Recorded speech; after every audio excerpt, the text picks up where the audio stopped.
Hi there, Machedo. Speaking to you from Machedo.com. Who's Machedo and Think Personal Branding? Today, I just want to share with you my thoughts with regards to Bitcoin crash. Now, the thing is, I'm not an investor in Bitcoin, but I was very keen, especially with the way the madness was going on Bitcoin, people becoming rich very fast. And I think my interest grew even more when I started to get clients who wanted me to help them brand themselves with regards to cryptocurrencies. Now, that is where I got involved with the 2 or 3 or the miners. I'm not talking of just people who have a few dollars to invest. Actually talking about miners who got in touch with me and they started to, share with me their thoughts with regards to cryptocurrencies. And I had asked them lots of questions, which is where, I started to get interested in the cryptocurrency field. Now, what has been happening is, if you actually have been watching the cryptocurrency space, in January, it was around 20,000.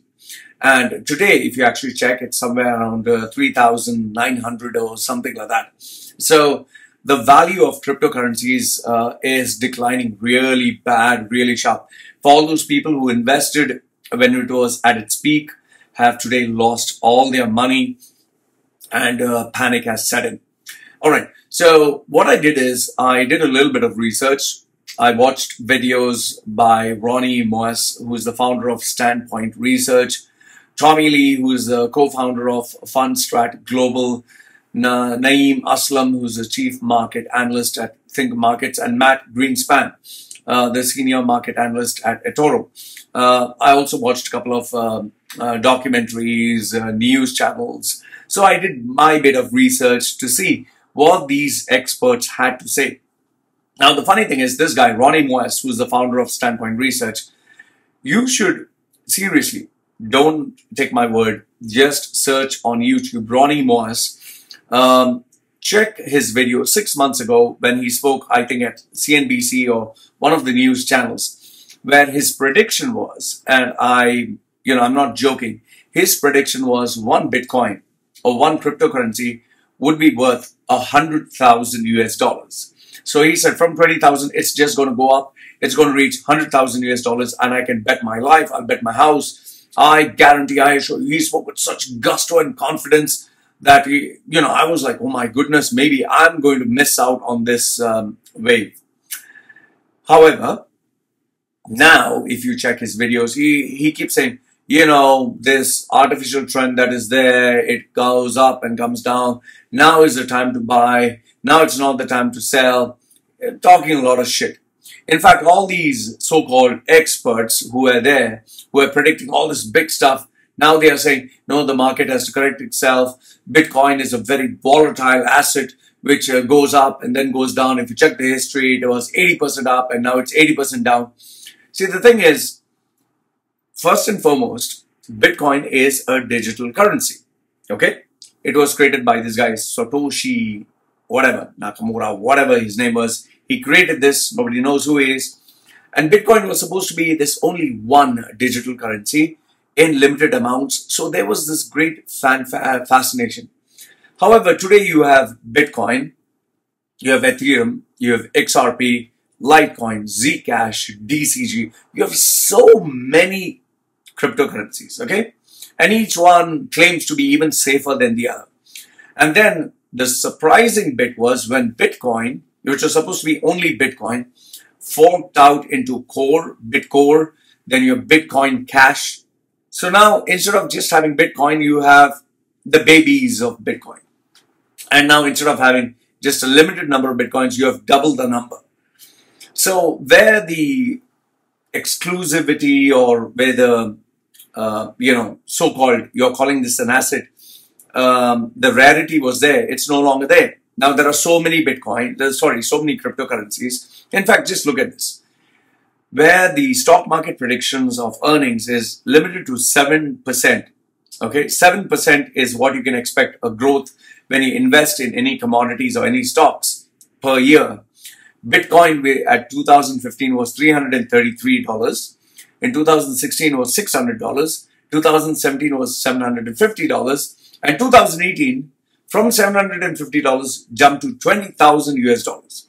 And everyone went berserk. Every Tom, Dick and Harry I know wanted to invest in cryptocurrencies. They were asking me, people were going berserk.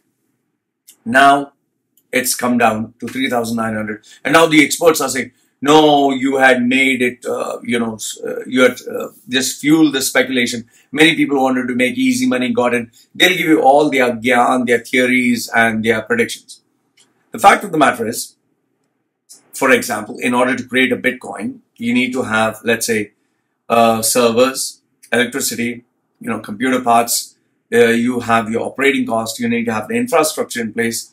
And it used to cost, in 2015, $200 to mine a Bitcoin. Today, it costs around $6,000 to $7,000 to create each Bitcoin. And each Bitcoin, you get around 12.5 Bitcoins every 10 minutes.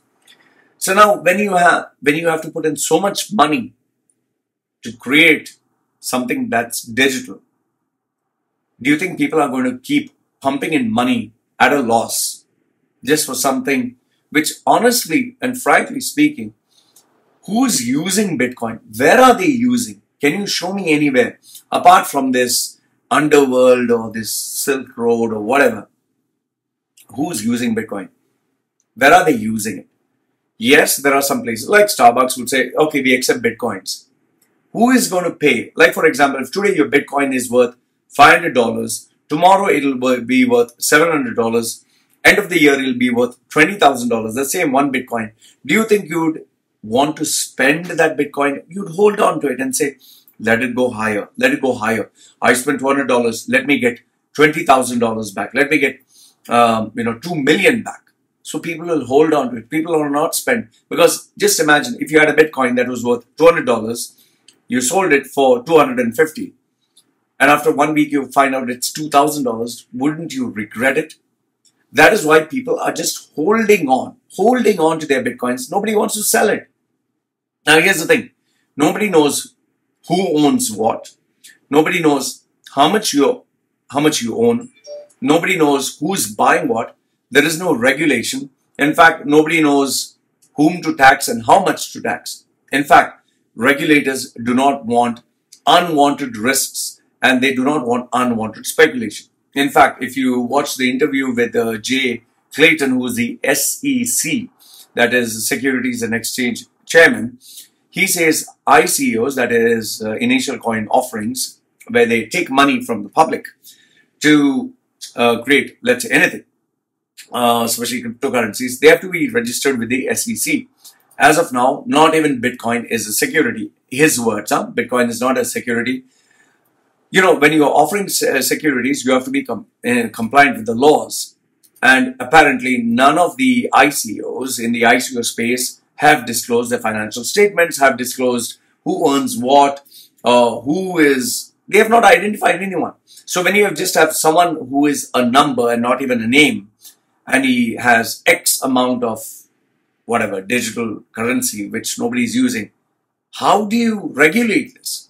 So that is why people are just buying Bitcoin over the counter, unofficially through PayPal, just doing this small little transactions where there is no, there's no internal balance, there's no withdrawal procedures, you don't have to deposit anything. So everything is happening underground. See, understand this. The stock market crashed in 1929, 1987, 2002, and 2008. Why did it crash? Because of speculation, because of greed. I see Bitcoin as nothing else but this speculative demand over something which people call as an asset. But I call it, instead of an asset class, I call it making an ass out of your class. I have not seen anyone use Bitcoin for anything. Apart from, these stories where they said Bitcoin was used to buy a pizza, it's used to buy a coffee. Bitcoin you can pay. But who wants to pay in Bitcoin? And how do you know if anything is regulated? How do you know if it's safe? Yes, everyone has a ledger, everyone's connected online. But given how expensive it has become to mine, from $200, it's costing you $7,000 to mine one single Bitcoin. I don't think there are very many people who are ready to risk everything for a future that you cannot predict. Personally speaking, I have met so many so-called experts online Nobody knows what the fuck they're doing. Nobody knows what the fuck they're talking about.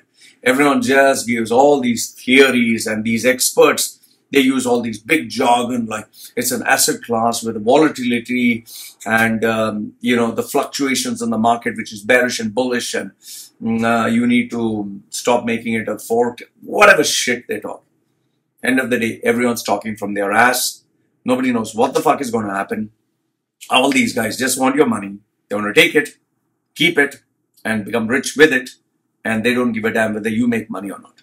These are my views on the prediction of Bitcoin.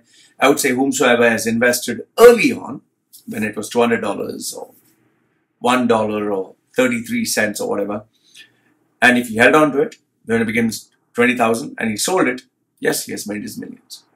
But for the rest of the people, it's to gamble. They just want to be rich, doing nothing but waiting.